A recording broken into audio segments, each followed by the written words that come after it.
Hello, journal de bord. Je sais pas le combienième c'est, parce que j'en ai pas fait hier ni avant-hier, il me semble, donc ça doit être le 3 ou le quatrième. Euh... Bon, je voulais faire un petit point, ça va pas prendre trop de temps, mais là, j'avais bien commencé la semaine et là, c'est un peu un désastre. J'avais bien commencé la semaine à me mettre un rythme, à avoir une liste des choses que je dois faire, et puis à me mettre un peu des plages horaires où je suis concentré et je bosse. Mais là, les 3 derniers jours, ça n'a pas été le cas. Du coup, ça a fonctionné que un jour au final, parce qu'on est jeudi, et il n'y a que lundi où ça a marché. Donc là, aujourd'hui, j'ai rien fait. C'est pas facile. C'est pas facile de se mettre dans le rythme, d'être pas tout seul, mais un peu quand même, à prendre des décisions, à se bouger le cul, et puis à avancer, à bosser, enfin, à juste travailler, quoi. Mais en vrai, je pense que ça arrive. Faut juste que je me mette un petit rythme et que je structure un peu les journées en avance, etc. Que je me mette des objectifs par semaine ou enfin bref.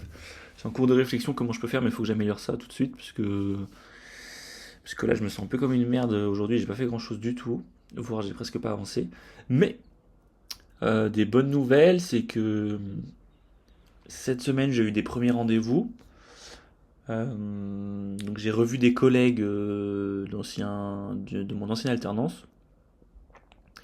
C'était super cool de les revoir personnellement. On a aussi parlé un peu travail. Et puis j'ai un peu eu des retours sur eux, ce qu'ils font. Il y en a qui changent un peu de métier, qui changent un peu de manière de travailler. Enfin bref, c'est super intéressant, on discute. J'ai aussi pas mal eu de retours sur moi, ma façon de penser, ce que je souhaite créer. Donc ça aussi, ça m'a beaucoup servi d'avoir des gens qui sont à l'écoute et qui sont prêts à t'aider. Et j'ai l'impression qu'il faut que je garde ces gens-là parce que c'est précieux. En tout cas, ça m'a touché. J'ai eu deux personnes qui sont prêts à m'écouter, qui sont des proches, d'anciens collègues, mais avec qui on est proches. Donc ça fait vraiment plaisir. Donc c'était un vrai plaisir de passer un moment avec eux. Et puis j'ai un autre rendez-vous mardi. C'était quand? C'était mardi midi.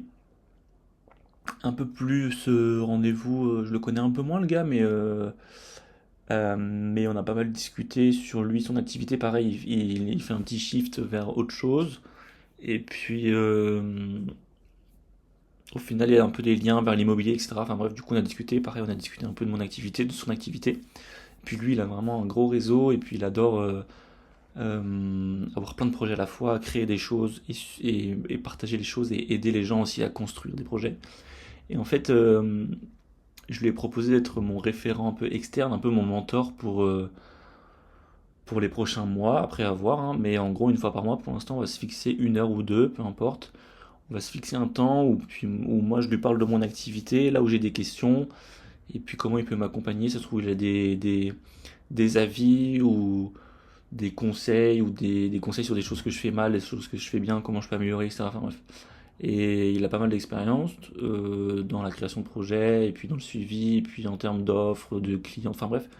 Du coup, c'est super complet, donc je suis content d'avoir eu ça avec lui. Et puis le prochain rendez-vous, il est en février.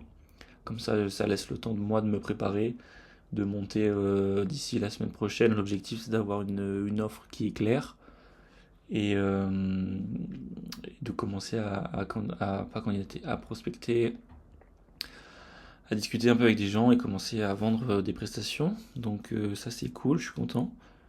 Puis c'est à peu près tout.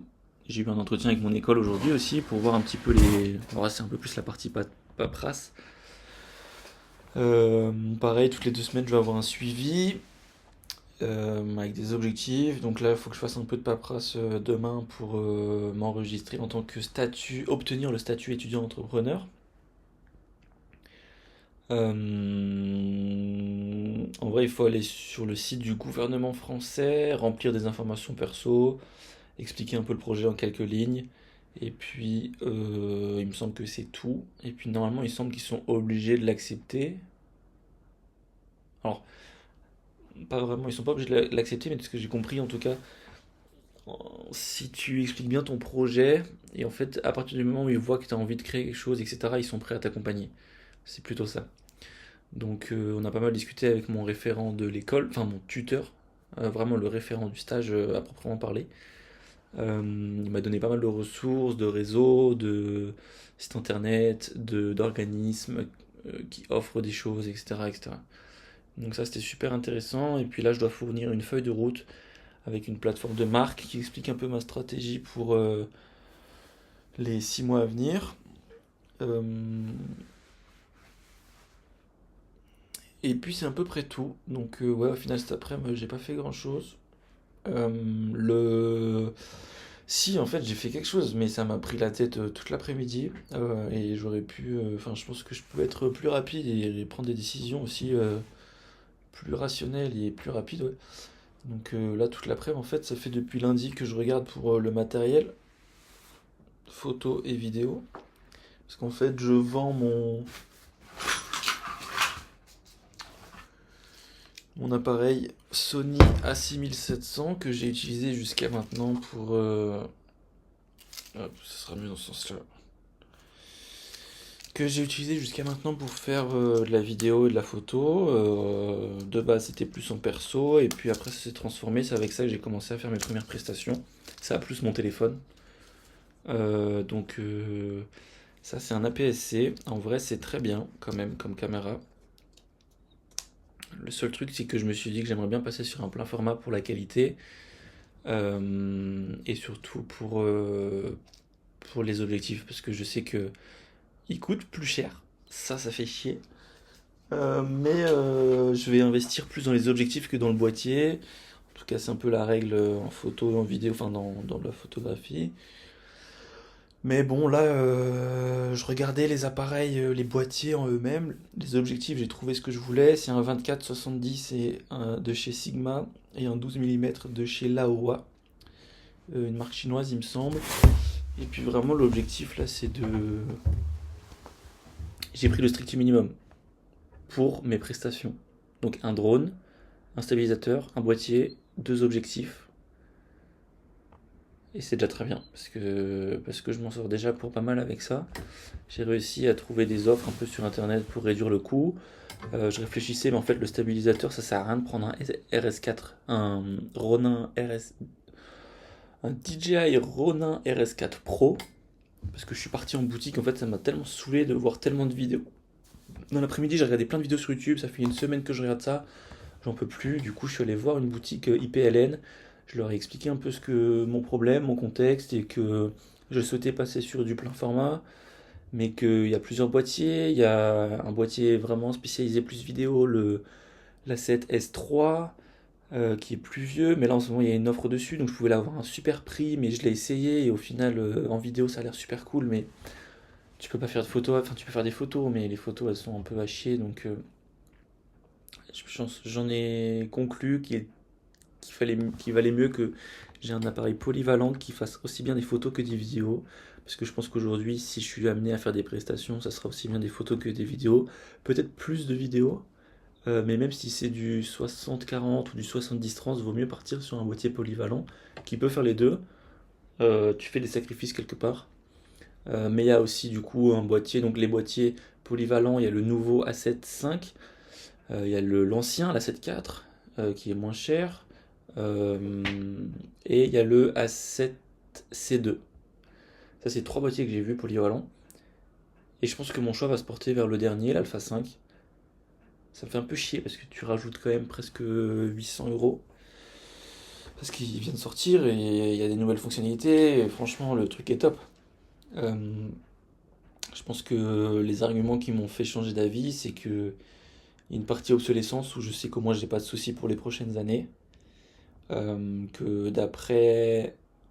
Enfin, au niveau qualité, etc., il n'y a pas de souci. De toute façon, les 3 boîtiers sont presque pas similaires, mais franchement, ils sont très bons. Dans tous les cas, c'est des très bons boîtiers. Euh, et je sais qu'il y a une grosse différence. C'est aussi les 2 cartes SD sur le A7 V. Ça peut être intéressant. Et aussi le. Merde, comment. Qu'est-ce que je voulais dire? La batterie qui est augmentée, l'autofocus, bon, ça c'est cool, mais bon, sur les autres, il est cool aussi, il est très bien aussi. Non, moi ce que je voulais dire, c'est surtout le. Merde, mince, j'ai plus en tête. Le... écoutez, je sais plus ce que je voulais dire. Bref, en tout cas, j'ai regardé, ça va revenir. La 7.5, du coup, je pars là-dessus, donc ça coûte plus cher. Ah oui, le crop en 4K 60 fps. Il y a un crop x 1.5. C'est dommage. Sur les deux autres boîtiers, le A7 IV et le A7C2. Alors que sur le nouveau, il n'y a pas. Enfin, ouais, un peu plus technique que ça. J'ai pas forcément tout compris. Enfin, si, j'ai à peu près compris, mais j'arrive pas à le réexpliquer, je pense. Mais en tout cas, bon, je me dis, autant investir. Ça fait quand même, ouais, 600-700 € de plus. Euh, ouais, je me dis, bon, allez, écoute, on investit. Et puis, d'un côté, en fait, ça me met la pression du coup pour faire en sorte de pouvoir rembourser ça à travers mes prestations. Mais bon, c'est un investissement. Le but, c'est que d'ici un an, j'ai remboursé. Et voilà quoi. Mais du coup, ouais, faire un achat comme ça, t'en reviens vite pour des 5-6 000 €. C'est pas rien, c'est loin d'être rien. Donc bref, ça m'a pris un peu la tête. Mais il faut, c'est important, puisque c'est du matos pro.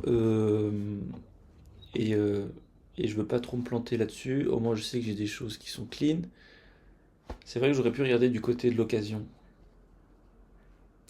Mais je me dis, en fait, si je prends neuf, j'ai les garanties. Bon, il y a aussi de l'occasion qui a des garanties.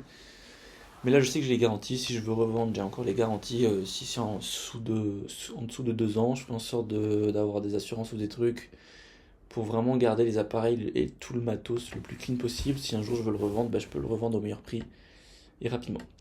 Bref. Donc bon, ça, c'est commandé. Je cherche la première partie demain et le boîtier et le Laowa d'ici une semaine. Donc voilà, demain on rentre, on repart de Lyon pour le week-end. Ce week-end c'est un peu chill, mais voilà, je vais faire toute la paperasse et continuer de bosser. Et puis on se retrouve à Lyon encore une fois la semaine prochaine. Hop, voilà, la semaine prochaine, objectif c'est de finir toute la partie business model, business plan, offre, tout le blabla, feuille de route, etc. Voilà. Bref, c'était Mathis, journal de bord, je sais plus combien c'est. Ciao ciao.